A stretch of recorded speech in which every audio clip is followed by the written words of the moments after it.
مهم خبر د نورستان په ځنګلونو کې د اور دوام لسګونه جریبه ځنګل سوځېدلی دی.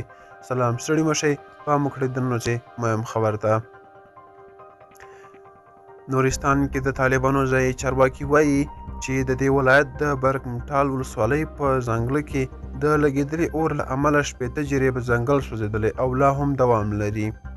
د نورستان د چاپیریال ساتنې ریاست لپاره د طالبانو رئیس سرتاج الدین صافی وایي دغه اور لګېدنه د تېرې یکشنبې په ورځ 5 د وږي د برګمټال ولسوالۍ په نیکموک سیمه کې رامنځته شوي او خلک یې د کابو کولو هڅه کوي.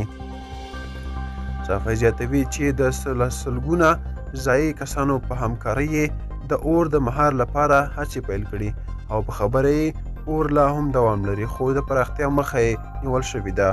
نوموړي وویل په 80 جریبه سوځېدل ځنګل کې تر ډیره د نښترو ونې دي چې په بشپړ ډول د اور خوراک شوي دي. هغه د یادې اور لګېدنې د لامل په تړاو څه نه وویل. څه باندې 2 میاشتې وړاندې هم د کونړ په مانوکي او د نورستان په کامدیش ولسوالیو کې هم د څو ورځنۍ اور لګېدنې له امله نږدې 200 جریبه ځنګل سوځېدلی و. دا و چې د کلی خبر تر بیا اخري چارې ښه وخت.